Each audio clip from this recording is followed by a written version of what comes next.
Hello hello அண்ணா. சுடரே தங்கச்சி எப்படி இருக்க?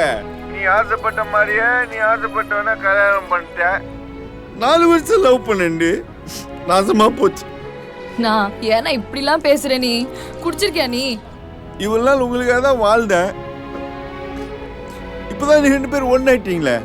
இனிமேல் லாரிடு நான் சாவரேன்டி.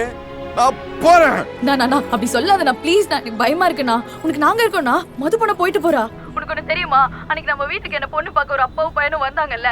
அந்த பையனை இப்ப கூட கோயில்ல பார்த்தேன், வேற ஒரு பொண்ணோட. பசங்க பிள்ளை இருக்காங்க பாத்தியா? நீ மட்டும் ஏன்னா இப்படி இருக்க? என்னால முடியாது. நானும் மது எப்படிலாம். டேய் சாய் விடு குடா மச்சான். எங்கடா போற? நீ தங்கச்சிடி, உங்ககிட்ட சொல்ல முடியாது. நான் நீ இல்லாம நாங்க எப்படின்னா சந்தோஷமா இருப்போம். நீ எங்க கூட இருக்கணும்னா எனக்கு எல்லாமே நீ தானேண்ணா. செத்து போறேன்னு மட்டும் சொல்லாதண்ணா ப்ளீஸ்ண்ணா ப்ளீஸ்ண்ணா. மறந்துட்டேன். சொன்னா புரியாது உனக்கு?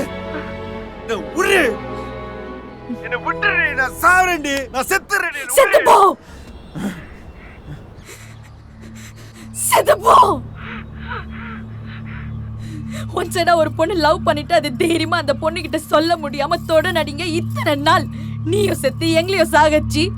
இப்ப சரி ஒண்ணு சேர்ந்துருவாங்க அப்படின்னு நினைக்கும் போது சண்டை போட்டு பிரிஞ்சுட்டு பொண்ணுமா சுத்தத்துக்கு செத்து போயிடு.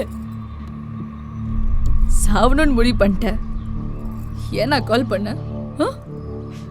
நாங்களும் சந்தோஷமா இருக்கக்கூடாதுல்ல? இன்னைக்கு காலையில இருந்து உன்னை தேடி இங்க எல்லாருமே நாய் மாதிரி அலைஞ்சிட்டு இருக்காங்க. எனக்கு கல்யாணம் ஆனதே மறந்து போச்சுன்னா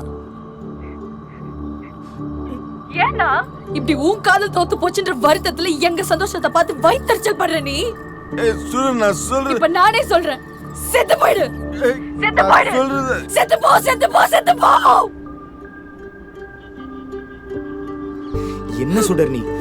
குடு